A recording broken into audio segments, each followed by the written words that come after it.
తూర్పు గోదావరి జిల్లా Rangampeta police station దగ్గర ఉద్రిక్తత నెలకొంది.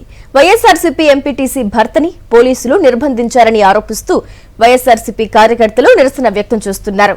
మాజీ ఎమ్మెల్యే జక్కంపూడి రాజాతో పోలీసులు వాగ్వాదానికి దిగారు. తాము ఎవరిని నిర్బంధించలేదని పోలీసులు వాదిస్తున్నారు. పోలీసుల తీరును నిరసిస్తూ కాకినాడ రాజమండ్రి రోడ్డుపై మాజీ ఎమ్మెల్యే జక్కంపూడి రాజా, డాక్టర్ సూర్యనారాయణ రెడ్డి బైఠాయించారు.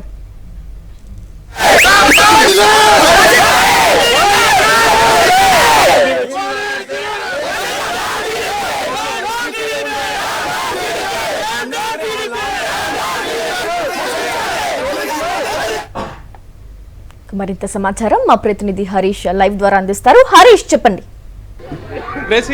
తూర్పుగోదావరి జిల్లా రంగంపేటలో ఒక ఎంపీటీసీ వైఎస్ఆర్సీకి సంబంధించిన ఎంపీటీసీ భర్తను అయితే పోలీసులు తీసుకొచ్చారని పెద్ద ఎత్తున ఆందోళన జరుగుతుంది. రంగంపేట పోలీస్ స్టేషన్ దగ్గర దీనికి సంబంధించి వైఎస్ఆర్సీపీ ఆందోళన దిగింది. అయితే మరోవైపు వైఎస్ఆర్సీపీ పోటీగా పెద్ద సంఖ్యలో టీడీపీ కార్యకర్తలు కూడా ఇక్కడికి వచ్చి పోటీ ఆందోళన చేపట్టారు. దీంతో వైఎస్ఆర్సీపీ మాజీ ఎమ్మెల్యే జక్కంపూడి రాజా, అదేవిధంగా సూర్యనారాయణ రెడ్డి కూడా రోడ్డు మీద బైఠాయించారు. ఏడీబీ రోడ్లో, కాకినాడ రాజమండ్రి రోడ్లో వీళ్ళిద్దరూ బైఠాయించడం జరిగింది. అసలు దీనికి సంబంధించి ఏం జరుగుతున్న విషయాన్ని ఒకసారి ఆయన అడిగి తెలుసుకుందాం. మీకు ఏది చెప్తే కోఆపరేట్ చేస్తాను. అసలు ఏం జరిగింది స్టార్టింగ్ నుంచి చెప్పండి. లైవ్ లో చెప్పండి.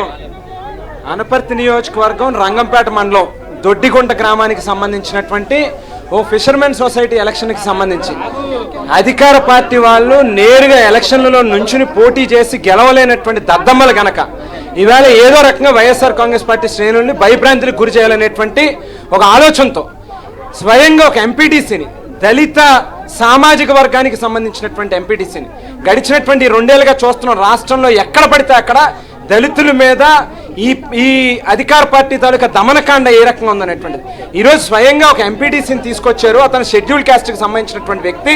అతను తీసుకొచ్చినటువంటి వీడియో క్లిప్పింగ్ కూడా చాలా స్పష్టంగా ఉంది. ఎవరైతే పోలీస్ డిపార్ట్మెంట్ వాళ్ళు తీసుకొచ్చారో అతను తీసుకొచ్చుంటే ఎక్కడ తీసుకొచ్చారు ప్రెజెంట్ చేయండి, అతను మాకేం అభ్యంతరం లేదు, మీకు ఇన్వెస్టిగేషన్ కోఆపరేట్ చేస్తాం, ఏదైనా మిగతా విషయాలు ఉంటాయని చెప్పి చాలా స్పష్టంగా చెప్పడం జరిగింది. అయినప్పటికీ అతను ఎక్కడున్నాడో చెప్పట్లేదు. అతన్ని పట్టు కొట్టారని వాళ్ళ ఇంట్లో ఆడవాళ్ళు కూడా లబోదిబ్బమని ఏడుస్తున్నటువంటి పరిస్థితి ఉంది.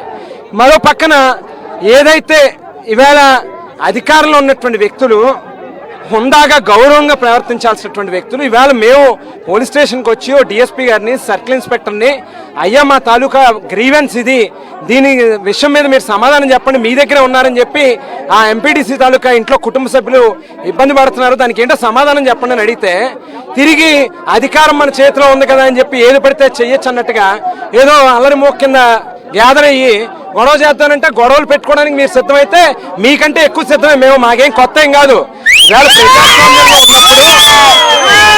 ప్రజాస్వామ్యంలో ఉన్నప్పుడు చట్టాలను గౌరవించాలి. ఓ పోలీస్ శాఖనో లేకపోతే ఒక ప్రభుత్వాన్నో మనం గౌరవించాలనేటువంటి ఉద్దేశంతోనే ఓ ప్రజాస్వామ్య పద్ధతిలోనే మేము గౌరవంగానే వచ్చి అడిగాం.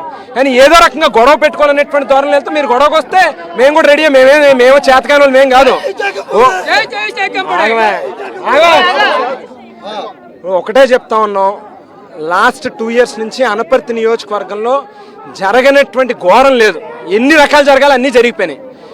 కిడ్నాపులు చేసి కారులో తీసుకుని వెళ్ళి పట్టు కొట్టారు, బట్టలు తీసుకొట్టారు, లేకపోతే ఏ రకంగా అంటే ఇళ్ళకి తీసుకెళ్లి బెదిరించేటటువంటి కార్యక్రమం, జర్నలిస్టులను పట్టు కొట్టారు, ఏది పడితే చేశారు. 1, 2 కాదు, ఆస్తి నష్టం కలగజేశారు, భౌతికంగా దాడులు చేశారు. ఎన్ని చేసినా చాలా శాంతియుతంగానే పద్ధతిగానే ఇప్పటిదాకా ఓపీ పడతాం. కానీ ఎవరికైనా ఒక ఎక్స్టెంట్ ఉంటుంది, అక్కడ దాకే ఓపీ పడతాం. ఇక ఇక్కడతో ఈ రోజు నుంచి ఇక్కడ ఏంటనేటువంటిది ఖచ్చితంగా తేల్చుకునే కార్యక్రమం జరుగుతుంది.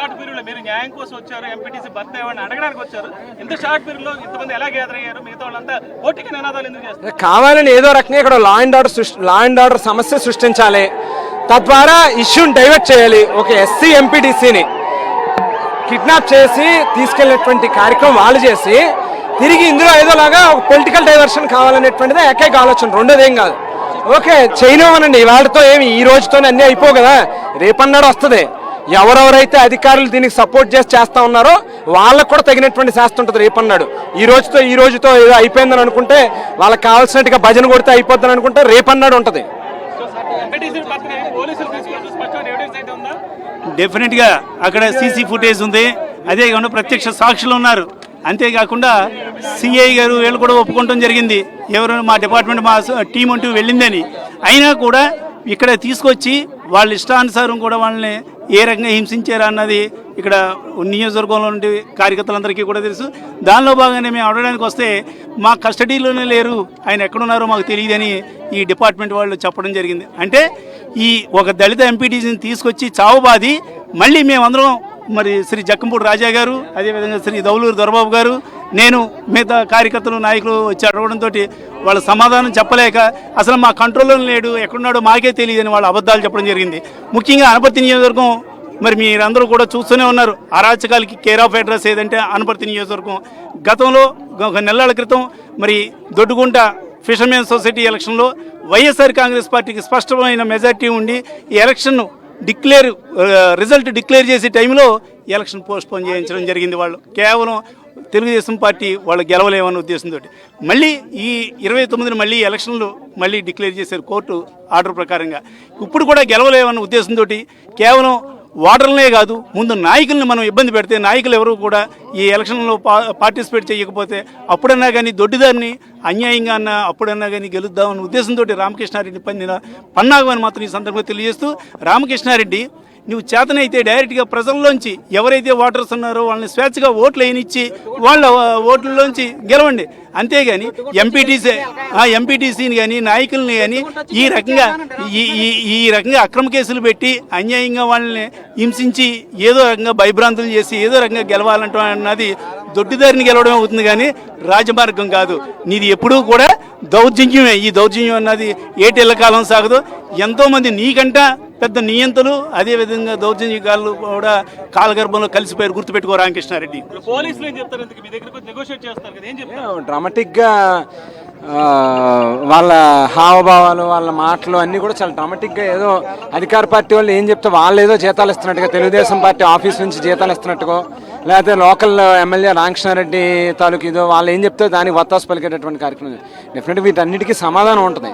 ఏదో ఓపిక్గా ఇప్పటిదాకా ఓపిక బట్టి చూసాం. 2 ఏళ్ళ నుంచి జరగనటువంటి ఇన్సిడెంట్ లేదు. స్థానిక ఎస్పీ గారిని నెంబర్ ఆఫ్ టైమ్స్ కలిసి ఆయనకి గ్రీవెన్సెస్ ఇచ్చాం. చాలామంది అధికారులు కూడా పదే చెప్పడం జరిగింది ఇక్కడ జరుగుతున్నటువంటి దౌర్జన్యాలన్నీ. ఇక ఇక్కడతో మా ఓపిక సహనం కూడా నశించిపోయింది. డెఫినెట్గా రోడ్డు ఎక్కుతాం, ఏం జరుగుతుందో ప్రజలే నిర్ణయిస్తారు. ఖచ్చితంగా వైఎస్ఆర్సీపీ ఎంపీటీసీ భర్త ఆచూకీ తెలిసే వరకు ఆందోళన తప్పదన్న విషయాన్ని అయితే ఇక్కడ వైఎస్ఆర్సీపీ నేతలు స్పష్టం చేస్తారు. ఖచ్చితంగా చెప్తున్నారు, పోలీసులు కాదు అదేవిధంగా స్థానిక ఎమ్మెల్యే వీళ్ళందరి ప్రోద్బలంతో ఈ సంఘటన జరిగిందంటున్నారు. తమకు ఎట్టి పరిస్థితుల్లో ఎంపీటీసీ భర్తను తీసుకొచ్చి చూపించాలన్న విషయాన్ని అయితే వీళ్ళు గట్టిగా డిమాండ్ చేస్తున్నారు. అప్పటిదాకా ఈ ఆందోళన ఆగని విషయాన్ని కూడా స్పష్టం చేస్తున్నారు. గ్రేసీ,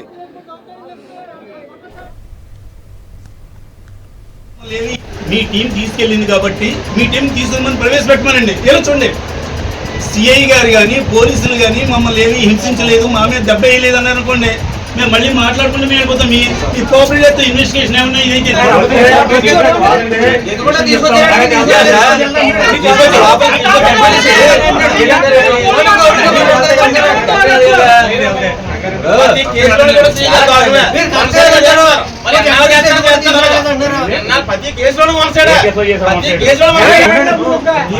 మాట్లాడుతున్నారు డిఎస్పీ గారు.